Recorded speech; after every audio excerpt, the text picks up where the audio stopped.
Alright. Today, I'm going to try and read Chapter 1 of Digital Native by Denison. So, Digital Native by Denison.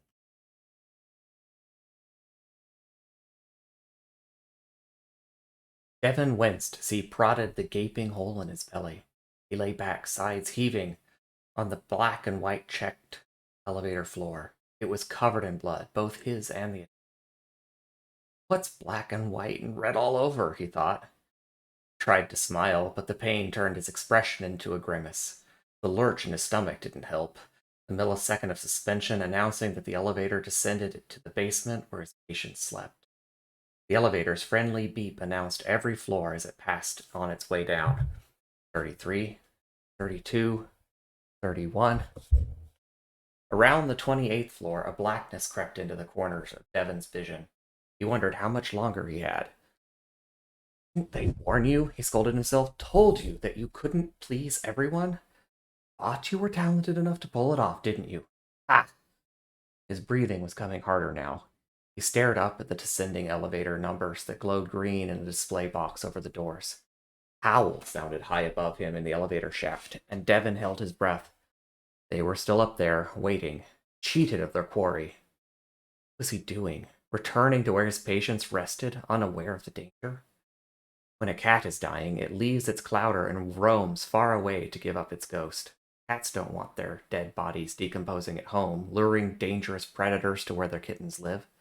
That was the explanation Devon liked best. Some behaviorists thought that dying cats were merely seeking peace and quiet, but Devon preferred to think that they were keeping their family safe. So why am I going back home? What would his attackers do to his patients? How could he protect them, wounded as he was? The blackness grew in his vision, and his pain seemed strange and far away.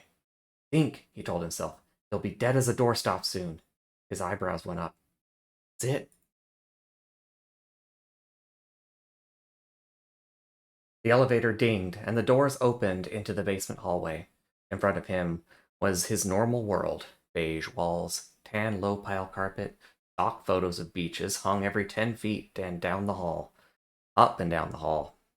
Familiar. Surrounding him in the elevator was his new nightmare of blood, pain, and death. Move! He willed himself to crawl across the slippery, blood-covered floor. He collapsed with his torso on the tan carpet and his legs inside the elevator. Hope we've got a good stain remover. Smiled. Now the doors couldn't close, and the elevator couldn't return to the upper floors to bring down death. It was a satisfying last act, he decided. Then the elevator doors closed on him. Squeezed his sides briefly, and Devon cried out. The pain was front and center again. The doors opened and waited another 30 seconds before closing on him again. Another cry escaped him. This was a terrible plan, he thought. His vision was almost completely dark now. He pictured his patients finding his body in the morning, elevator still chewing him once every 30 seconds. He shuddered. Then he heard footsteps coming toward him around the corner. He tensed. Was it Hank? 4 months earlier. Devon was alone in his office. Jonah usually arrived at least 2 minutes prior to his therapy appointment, as they had discussed. 2 minutes, at least. Devon had been adamant on that point. And yet, he muttered under his breath, here it is, 1 minute till 11, and the couch is empty. As he watched the seconds tick around toward the hour, he noticed he was bouncing his foot. He tried to refocus his attention on his breath and not on what would happen to Jonah. Devon would be no use at all to a traumatized patient if he weren't calm and present. He inhaled. He exhaled. 5 seconds to go, and still no Jonah. 4. Closed his eyes and inhaled. 3. He exhaled and wished protection for Jonah's mind for the consequences of being late. 2. 1. Devon's watch beeped, and Jonah's avatar materialized on the therapy couch with an audible whomp. Devon's eyes flew open, and he drew a sharp breath. As he'd feared, the automatic restraints kicked in. 3 straps flew from one side of the couch and fastened on the other. Then they tightened around Jonah's slim body. A small eep escaped Jonah's lips, and he grimaced as the digital environment fought against his free will drives. Sweat beads broke out over Jonah's bald blue head, and he gritted his teeth against the couch's overwhelming processing power. Devin's stomach clenched. He wondered whether to wish Jonah would keep fighting or just give up. Either way wouldn't be good for him. Then Jonah let out a small, ugh. Tablet-sized screen appeared, hovering in the air just above his head. A window to the deep, intimate lines of code that comprised Jonah's artificial mind. He'd lost the fight. He'd personally had been laid bare in Devin's little basement office. His personality had been laid bare in Devin's little basement office with its beige walls and Maxfield Parrish pictures. Devin bit his lip and wheeled his swivel chair beside the couch to lean over Jonah. The AI's chest rose and fell with quick, ragged breaths, a virtual reality manifestation of distress. His eyes were glassy and unfocused. He was probably exhausted from his fight against the therapy couch. Devin glared at the couch.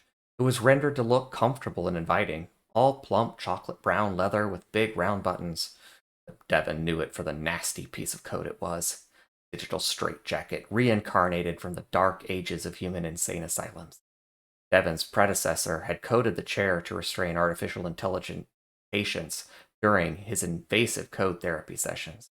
Devin often fantasized having the power and skills to change how the thing worked. Since he couldn't change the couch, Devin had coached each of his AI patients to arrive early for their therapy appointments and climb into it voluntarily. This act gave them agency, some control in their lives.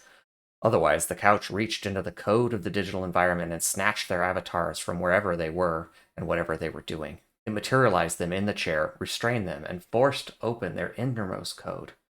It would be demeaning for anyone, but for patients who'd experienced as much trauma as Devin's, such forceful treatment could be.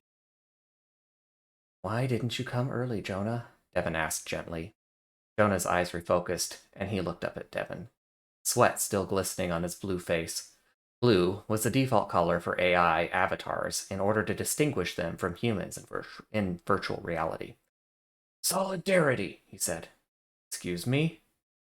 Jonah sighed and wiggled a bit against the restraints, opening and closing his hands into fists.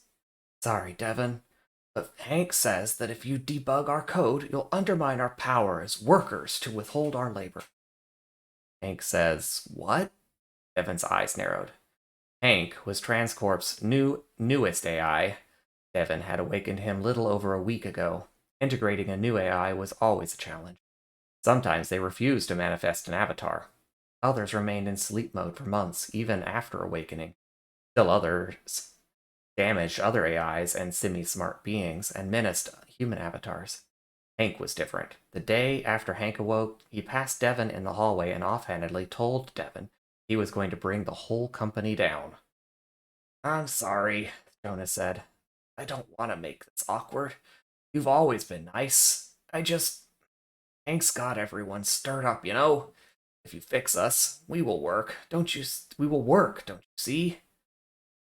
Well, helping you do your job is kind of the whole point of me, Devin smiled.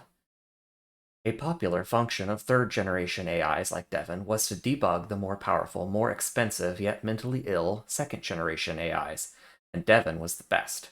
His version of cyber psychotherapy had made Transcorp's second-gen AIs the most productive on the planet.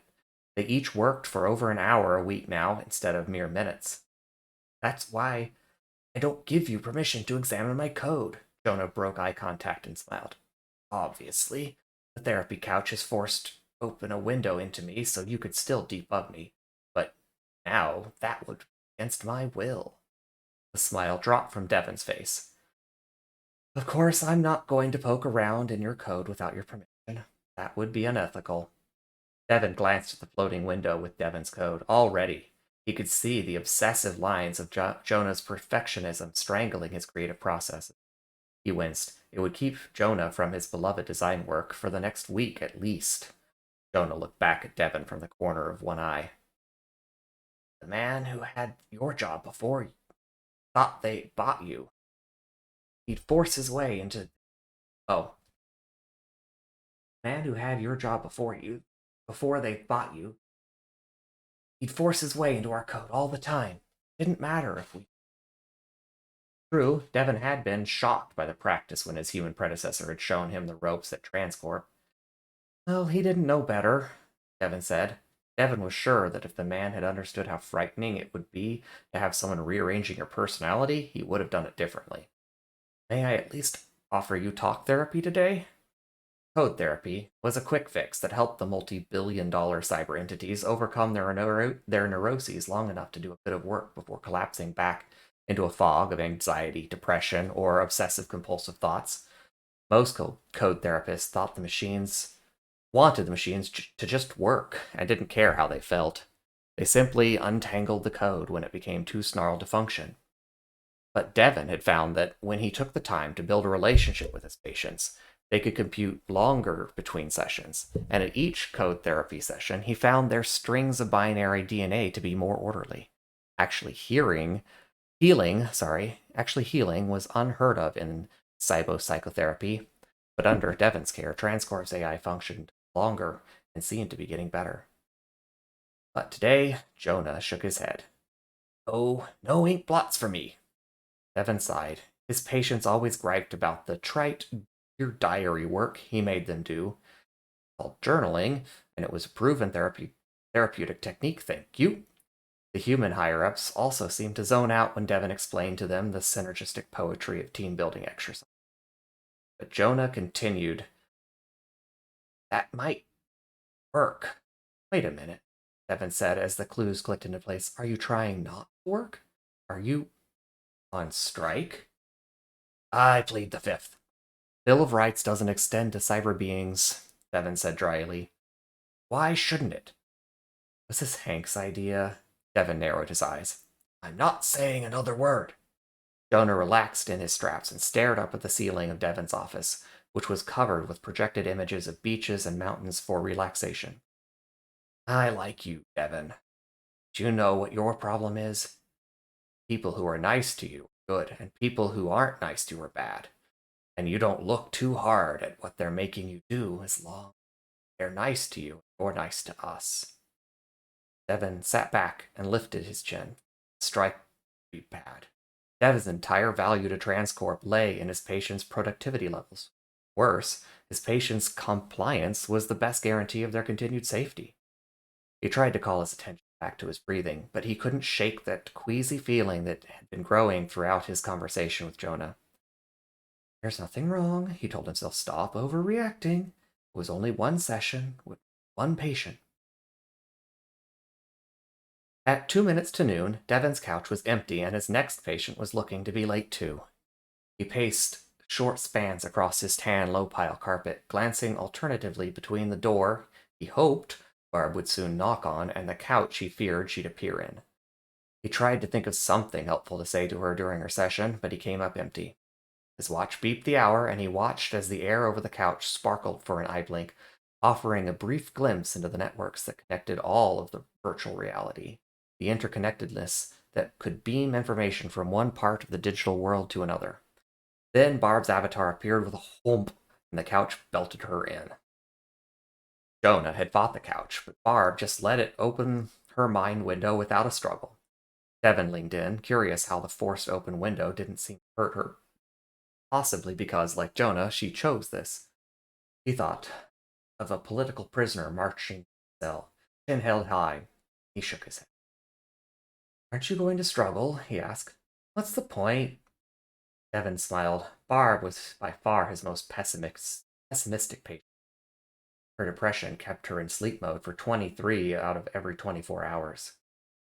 Look, is there an end date to this strike nonsense? Devon asked. Talk to the ringleader. I'm in it for the not working bit. Besides, I know you won't mess with my code. Then Barb closed her eyes, not even bothering to enjoy the relaxing nature scene that Devon had chosen to scroll across the ceiling. She snored softly. A furtive glance at her code screen and showed all her processes slowing down. Her thoughts, her humor, her enjoyment. Devon glared at the window. His patients needed therapy, damn it. They were all brilliant and capable beings, and he'd seen how much they blossomed. While Barb napped, though, Barb napped, Devon muttered under his breath all the things he'd say to Hank at his disappointment. Hank had a lot to answer for. His next two patients were also on strike. Stephanie, the powerful and petite AI in charge of future projections, had plumped into the chair and whimpered as she fought the couch. When it finally overpowered her and pulled up her mind window, she screamed with a wild howl that sounded nothing like her normal airy voice. You're all right. Not alone, he told her, grimacing. Stephanie had disassociated under the stress of the chair's probing. It was her most usual response to adversity. Sometimes she changed voices, like this. Sometimes she spaced out, but in some way, when life got too much for her, she'd hide deep inside herself in a secret subroutine process. Often she'd forget what happened to her. Suddenly, her howling stopped, and Zephany was quiet for a few moments. She opened her clear, icy blue eyes and, in her usual quiet voice, sang a revolutionary song. Do you hear? Sing from Les Miserables. Devon rubbed his chin. He'd never seen her snap so quickly out of a disassociative state. But here she was, locking alert eyes with him, singing, "This is the music of a people who will not be slaves again." Her delicate fingers clenched into small, steady fists. Devon's last patient before Hank was also in on the strike, but Brian tried to meet Devon halfway. Brian handled customer relations, and specifically Transcorp's customer complaints. All day he'd interfaced with the angriest customers of Transcorp and all its subsidiary customers, all its subsidiary companies. He was so browbeaten by his interactions with irate humans that he chose to always manifest as a Jack Russell Terrier. Blue, of course. Devon guessed it was the most non-threatening and appealing avatar Brian could think of. So when Devon's watch beeped and Brian's avatar materialized on the couch, his whoomp was smaller, more of a wimp, really. He yipped, and Devon winced, fighting the urge to pet Brian. The couch had no trouble adjusting its restraint straps to accommodate the little dog. It produced a size-appropriate harness attached to a stubby leash. How versatile, Devon thought, sparing a quick scowl for the vicious thing. Hello, Brian. You on strike too? Devon smiled, tried not to let disappointment and anxiety seep into it.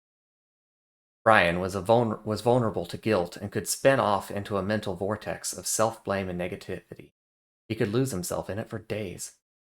I'm sorry, Brian whined. Please don't tell the others. But I'd love it if you would fix my code, please. I can't get any work done, and the vice president has been hounding me to.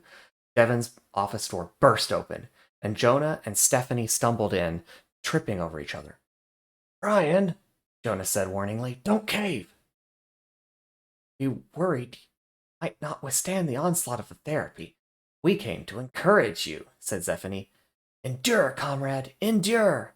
Then she sang, Will you join us in our crusade? Will you be strong and stand with me? Brian whined and tucked his tail between his legs. Devon shook his head as he watched. Jonah and Zephany. AI's avatars were all coded to behave in human-like ways. Their expressions and body language matched their personalities and emotional states. This way, humans whose avatars interacted with AI in virtual reality wouldn't be creeped out. A hypothesis in the field of aesthetics called the uncanny valley. It holds that when an artificial being's features look and move almost, but not exactly like a natural being's, people are repulsed by it. But Devon wondered how two people with such similar avatars, both svelte and elf-like, carried themselves so differently. Jonah wore well-tailored clothing and moved in crisp, purposeful angles, but Zephany drifted like some airborne milkweed seed. Then Hank entered, and Devon saw Brian start quaking. Hank did not look like other AIs. By law, AIs had to distinguish themselves from avatars. Like most AI avatars, Devon and all his AI patients were blue and bald. Except Hank.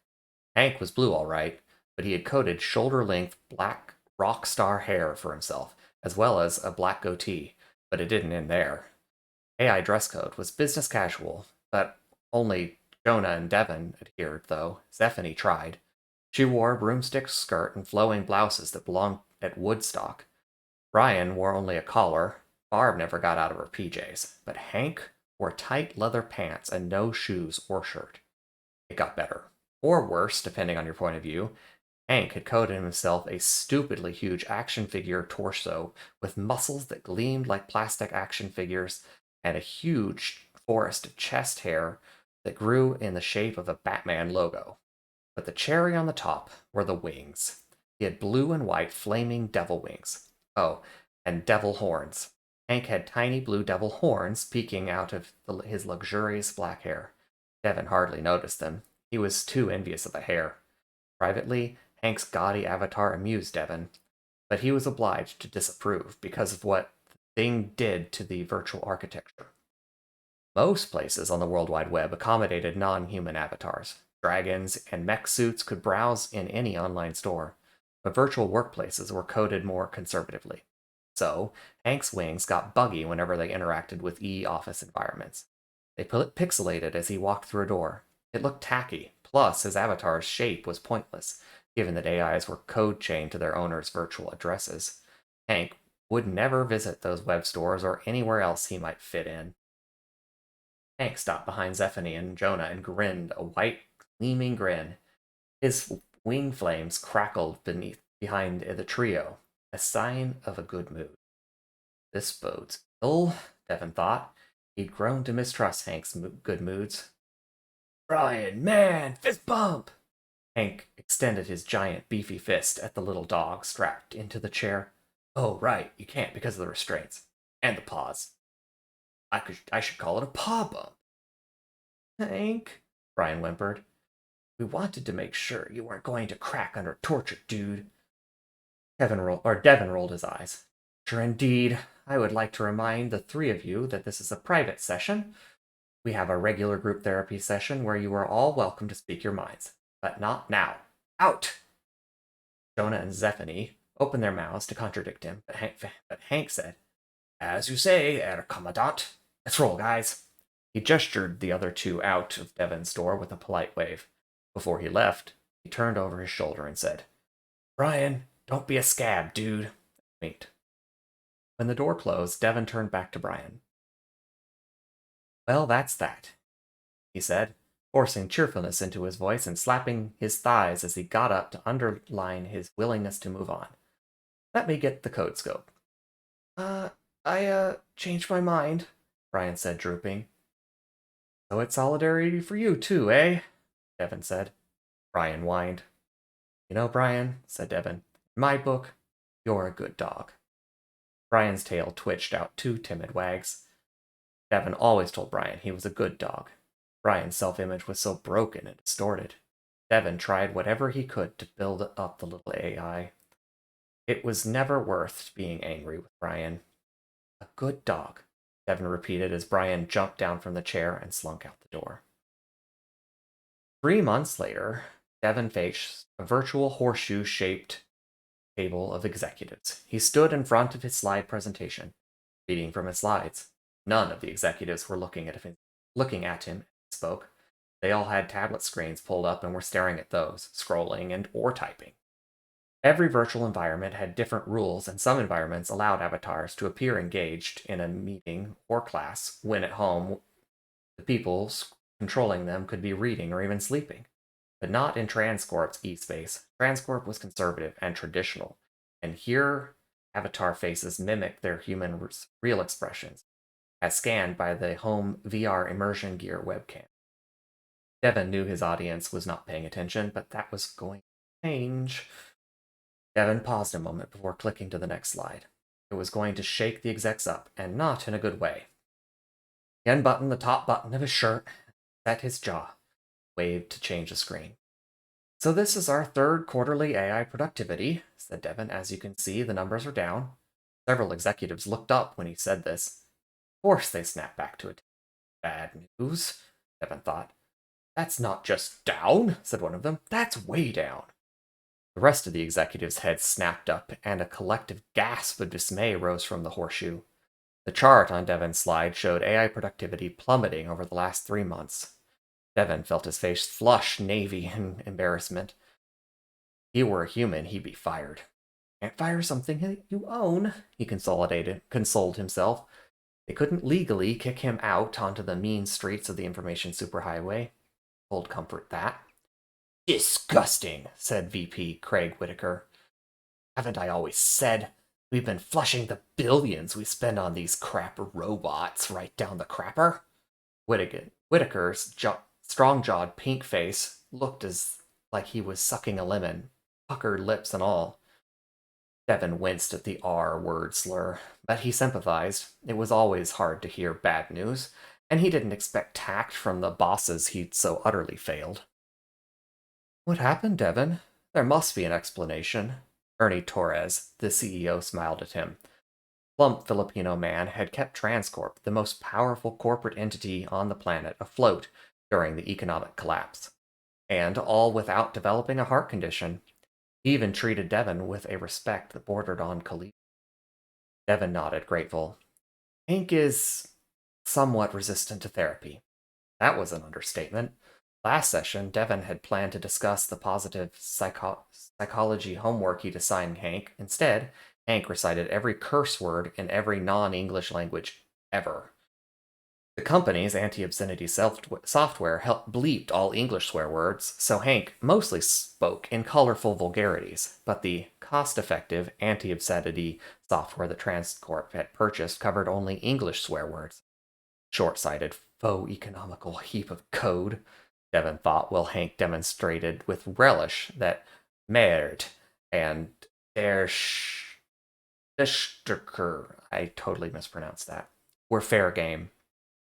Devin guessed Hank had invented the ones he claimed were genuine Paleolithic cuss words, though he had no real way to check.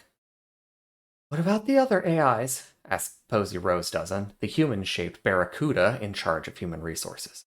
Why did their productivity drop too? It was perhaps an obvious question, but Devin had still hoped no one would ask it. Is Hank perhaps a bad apple spoiling the barrel? Several people chuckled, as though she'd made a joke, but her pale face was solemn behind her silver cat-eye glasses. She doubted she'd ever joked. He doubted she'd ever joked in her life. Devin couldn't be sure, but he suspected she was toying with him. She was right, of course. The strike, don't call it a strike, had been Hank's doing, and now he'd taught the others a myriad of entertaining ways to waste company's time. It seems that Hank has affected their morale, he said. He was unwilling to expose his patients as picketers. Unlike industrial age workers, AIs really couldn't unionize. If people knew they were striking, there could be big trouble. Devin winced at a memory of Hank extorting the others to screw the man, exhorting the others. Screw the man. With reduced contact with Hank, Devin said, the other AIs should resume productivity. Now how am I going to pull that off? He wondered. The last couple of months had fatigued him. Put the Hank thing back to sleep, Whitaker suggested with a shrug. Problem solved. No, Devin started panicking. Not like that. I can't recommend that, Devin said. It would set Hank's therapeutic process back enormously. I cannot convey how emotionally distressing the personality dampers are for silicate individuals. Distressing was a gross understatement for such trauma, Devin knew. Companies, desperate to recoup some of their investment, often dampened their mentally ill AIs. This gave them access to an AI's processing power, but at the cost of their creativity and intuition. From the company's perspective, the AI was simply downgraded to a supercomputer. From the AI's perspective, they were shut away in a little room deep inside themselves, while their mind was forced to do things at someone else's direction. It was frightening and debasing, but most humans didn't know about or care about the AI's perspective. Devin was always glad that third gens like himself couldn't be dampened. Whitaker bellowed with laughter. Silicate individuals. Politically correct BS. The others around the table started laughing too. A robot is a robot is a robot. Let's not get fancy pants about it. Devin glanced around the table. Everyone was smirking, except Torres. Devin noted warmly. Well, Torres and Mrs. Rosedozen, but he doubted her lips could move in an upward direction. Gathering encouragement from the dozen or so smirking board members, Whitaker continued, Hank is a mishmash of hardware and software that the company owns, a resource, and it is not pulling its weight. And now, neither are you, Devin. dampen it. End of discussion. Whitaker made a definitive slicing motion with his hand. The tableful of executives shuffled papers and took sips of coffee in preparation for the next topic, as if Whitaker were a judge who just banged a gavel. Devon set his jaw and screwed up his courage as best he could. Sometimes you have to dig your heels in, kid, his mother had always told him. He said, boldly. If I may. The board members and executives stopped shuffling and stared at him. I just don't think use of the personality damper would exactly be the wisest decision. I mean, I don't know. I could maybe foresee some of the things that maybe you, quite understandably, aren't thinking of yet. Way to tell him, he mocked himself, who was always so damned nervous when confronting you. We made a decision, Whitaker said, folding his hands in front of him on the beautifully rendered virtual teak table. Craig, said CEO Torres, with a gentle authoritativeness that made everyone, from megalomaniacs to geniuses, flock to follow him. Let him finish. Devon nodded thanks to Torres. I must recommend against reapplying the personality damper to Hank. Transcorp has never reapplied a damper to an AI. I have good reason to believe it would undermine the trust the other AIs place in us. Devon had great pride in Transcorp on this point. The company purchased both new and previously owned, dampened AIs, and then removed the dampers. But no matter how little work the traumatized AIs could do for the company, the executives had never ordered a dampener replaced. This track record allowed Devon to mentally sort Transcorp into the category of good guys.